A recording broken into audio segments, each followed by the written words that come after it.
Okay, I'm gonna ask you one question. I also agree with you on everything. I'm just lawyery and I like to just argue for no reason. Okay. But the one question I'm asking you is, would you change, because I think about this, would you change your mind if there was conclusive evidence that somehow this belief as a lie is beneficial at some level? Or would you say the truth outweighs that? Because it's very easy if you say the benefit and the truth is on the same side. That's a very easy thing. Obviously, if it's more beneficial and it's the truth, let's do it. But would you change your mind if those two things weren't aligned? The truth was not necessarily the most beneficial, or would you always say the truth is more important? No, the truth is only important to me because I think the truth gets us to a higher amount of well-being. But the end goal is higher well-being, not the truth. The truth So is you found out a tool. praying 30 minutes a day actually boosted people, like just really had a better impact, made people more at peace. Would you then advocate for that, even though it's a lie? Well, I have to look at. I can't just look at it in isolation. I have to look at everything else it does, all the consequences of having that beliefs, and also over the long term. So I can't just look at the specific benefit that the prayer has. I have to look at having this belief in society, what are the long-term consequences of having that. So I cannot, I can't just look at that data in isolation. Yeah, But here, that, let me what if you like had like what if manifestation and reincarnation and Jainism became the new thing? And even though it's just as wrong, let's say world peace and people just were much, it was a better society. Would you what prefer if the that? benefits outweigh the cost? How about this? What if there was a lie with that the benefits over the long term, the benefits outweigh the cost? Yes, I would be in favor of that lie. So you're But taking that like a I would be in favor. utilitarian. Yes. Okay. I'm a rule utilitarian, so I don't defend the truth for the sake of the truth. Okay. I defend the truth because I think the truth gets us to the highest level of well-being. Okay. Yeah, perfect. Just curious. Are you the same? Like, are you also? Yeah, Like, I am also the same. Yeah, generally yes. Obviously, they Okay. give you those thought experiments that you're like, okay, I haven't thought about it. You know, if you get too deep into these philosophies, then you're like, I don't know anything. but Right. generally, yes, I agree with you. And like, if there was a But lie, even then, it would be difficult. Even then, it would be difficult for you to defend the correct lie without knowing the truth. yeah, that's the point, is that sometimes I think like if there was something that I can't make myself believe a lie. I wish I could, but I can't. And so sometimes I think like if there was a belief that I could have that was a lie, but would be better off for my life, like it'd be nice. So I would take that over the truth. But me and you are such like truth seekers that it's really hard to even like think of a world where that would be the case. But some people make that argument, and then I have to stop and think, okay, well, here's what's true and here's what's like thing. And then some people take the thing like, oh, well, we're okay with that, but not like I struggle with this when the sense of finding a purpose. Finding a purpose to me is very arbitrary. Like it's like I could just make something up and just it's like there's nothing real in it. There's nothing concrete in it. So I'm kind of nihilistic. Like I'm kind of like, yeah, we're here to our genes were here, we're reproduced, we don't really know why, and that's it. I have no greater purpose. When I die, I don't matter. Like these are the truth. And to me, I'm able to cope with it, but my neighbor might be depressed and suicidal if they believe that. So it's different. Well, I mean, just to be clear, the universe doesn't have to have any meaning for us to be able to give it meaning. Like, I think a lot of people are asking this question wrong. Like, oh, what is the meaning of life? What is the meaning? Does the universe give us a purpose? And I think that's one of the most dangerous thing about religion, because life doesn't give us meaning. We give life meaning. And if people understand that, like, we shouldn't have a crisis of meaning. Without God and religion, we should have the opposite of the crisis of meaning, because then we become the meaning, each one of us will become meaning factories. We will be, because if we have God and religion, then there is one purpose, one meaning. And without God and religion, then we should have the opposite problem. We should be like, okay, we have too much meaning because everybody is becoming a meaning factory of themselves, giving life meaning by themselves. Arbitrary. So actually, Cosmic Skeptic Alex O'Connor, he's a big YouTuber. He was just talking about this on trigonometry, and I like what he said. He said the problem with coming up with your own meaning is if you have one guy here who says my meaning is just staring at the wall, and this guy says my meaning is saving children. now they're equal because it's just whatever you decide and whatever you feel like. You could find Well, meaning in being a bad person. You could find meaning in being the most like you can just pick anything, and it's just kind of yes, whatever you but choose.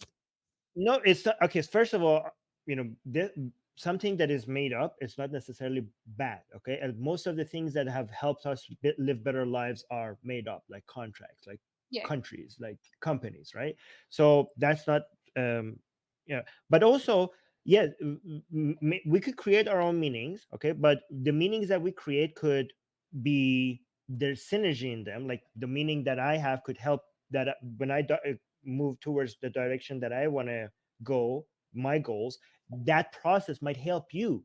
Maybe, for example, I wrote a book and you read it, and you are going towards your own meaning, Yeah. your goal, and you moving toward that direction is helping me. For example, you're now, on my show, and we're having a very interesting conversation. So these meanings can be compatible and helping each other, but there will be few people will have that they will define meanings for themselves that will be hurtful and harmful to the rest of society.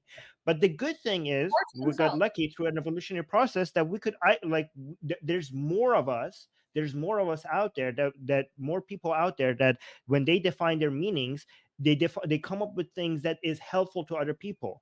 And for the sake of harm reduction, we identify these other people who are like, yeah, I get meaning out of life by killing people. We identify them, we isolate them, and we remove them for society in a way that they're not harmful to us. It's working out very well. I don't know why people are complaining. What's the issue here?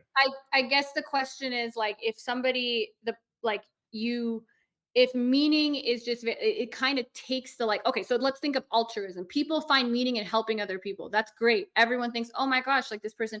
But once you realize that that's just because of, like it's not really you, it's that this and it's just your neurons and your synapses and kin selection and group selection and whatever, it it kind of sucks the like it's like the free will thing. Like for a lot of people now I find peace with it, but some people if they realize that they're not really in control of things, that actually seems to have They are worse. more in control of things. Okay, I here's the thing, agree. it's the framing. Okay, here's the thing, is it's the framing, is how you introduce this to people. Okay, the same ideas can be framed in different ways, and the framing is in your control.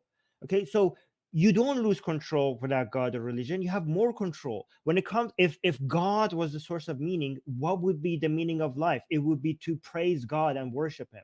Mhm. That is like, and God has decided that for you without your consent. That is having no control.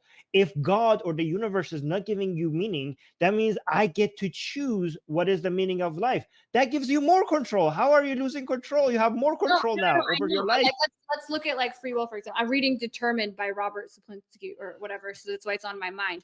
Some people, but overall, when they looked at studies, people who believe they are more in control of their destiny, even though they're really not, those people, it tends to be beneficial to them. Some, but like to me, I'm one of those people that I'm like, oh, now I don't judge anybody. Now I just think of people as lucky or unlucky. I don't think anyone deserves praise for their accomplishments, and I don't think anyone deserves moral condemnation for their things. Right, That right. to me is a very peaceful, unifying belief. But to a lot of people, that just completely wrecks their worldview, and people are very uncomfortable with that. People, we're Yes. wired in one specific way, and I don't think everybody is like us. And so to pretend, oh, everyone's going to find this so peaceful that they're in no control of their action, that's people Not find. everyone. I didn't say everyone. We're talking about net. I'm talking about Okay. net. Like if you look, you talk about studies. Okay, if you Mhm. look at where people are the most happier, right? Countries where there's less religion, Yeah. people are happier on average, right? Mhm. So again, correlation, causation. I'm not Yeah, saying this is this probably. correlation is causation. I'm just saying that it shows that the causation on the other way around is not necessarily true, right? Yeah, that religion doesn't necessarily. But here's the thing, you're comparing two different delusions. You're comparing the God delusion with the free will delusion, right? I'm just So using it the to say God, that sometimes taking yes, away illusion might be harmful. I'm not saying that's the but case. I'm just arguing that they could I, be. I agree with you with the free will delusion, but the good thing about the free will delusion is that you cannot get rid of it. So the God delusion and the free delusion, I don't think they're comparable here, because the God delusion is not so part innate Embed. within us. Like we could get rid of it and still have happy lives. I agree with you that the free will delusion, if you were able to get rid of that, it would be devastating. It will destroy you. But the good thing about the free will delusion is that it's even once You you learn it, are it doesn't really figure out, change your life. it's still there. There's two delusions: the free will delusion and the I delusion, the identity that there is such a thing as an I. These are so powerful that even no matter how much you read about it or think about it, 5 seconds later, it will still come back. Live You will like still feel that you have free will. So I don't think you have to worry about that. Like, if people are having a crisis because they realize that free will is a delusion, just tell them, don't think about it. The delusion will come back like that. Nobody yeah, I know. Everybody has it. Some people, what I mean is people resist like letting go of these things. And so God is Yeah, one of I agree with you. Free will delusion is like no matter how much you read about it, the next time someone cuts you off in traffic, you say fuck you, even though it's not their fault, whatever. yeah, But with also like even like us atheists, I don't know about you, but sometimes if like I'm about to get in an accident, I don't pray to anyone in particular, but it's almost like an innate thing to be like, God, please don't get me. So like yeah. it that the God to I don't think that the religiosity or the spirituality like adaptive trait that humans have taken on, I think that is just as embedded, maybe not just as embedded, but it is very deeply embedded into us as a species too. Yeah, not God necessarily, but a higher power, yes. And also finding patterns where there's no pattern. Yeah, yeah, Those are part of our brain, wiring of our brain. But here's the beautiful thing about being an atheist. There's nothing about atheism that tells you that you don't say like, oh God, that forces you not to say, oh God, please help me, yeah, right? yeah. Like when my mom was on her deathbed in the hospital, one time I went into her room, and she quickly removed her headphone, and I'm like, what is it? She's like, Armin, don't make fun of me, but I'm listening to the azan, the call to prayer in Islam, Mhm. because it helps with my pain. And I'm Yeah. like, Go for it. why are you embarrassed with that? Like, she told me, Armin, I know this is bullshit, but it's really helping me with my pain. I'm like, well, use it. What the hell? Like, why would you hide that? Like, Mhm. the part of like, I don't have any problem with religious rituals. I Mhm. think it's fantastic when sometimes atheists with Christian backgrounds, they go to church or go to the synagogue because they enjoy the community. They go to because they love the rituals. But that's the harmful part of religion, is the actual belief part, not the other part. And actually, that proves my point, because But can all you the get both? Like, can you have the community without the belief? you could say, I'm a cultural Christian, or I'm a cultural Muslim, i'm a I'm a cultural Jew. Because if you do that, then you have kept all the parts that you find enjoyable without the harmful part. The belief part is the harmful part. This is the secularization versus reform, because reform tries to change the appearance but keep the belief. And I say the belief is the problem. I say, if you really need to, keep the shell, but get rid of the belief, because it's the wrong belief. You could go to a church and sing all the Christian hymns if you enjoy that and be part of the community. As long as you don't believe in the God, that's the harmful part that you have managed to get rid Belief of. in God is what brings people into seeing those things and get that. For most people, like there's your mom, and there are certain people, but the reason that atheists don't have our atheist synagogue, or I mean, I think groups like what you're doing is really great, but I think that it's so much harder to mobilize people without there being some higher power or some higher calling But to yeah, unify them. that's what you're saying is true right now. I'm talking about a long process. Look Oh at yeah, yeah, yeah, secular yeah. Jewish Long people. process. I think you could be Yeah, right.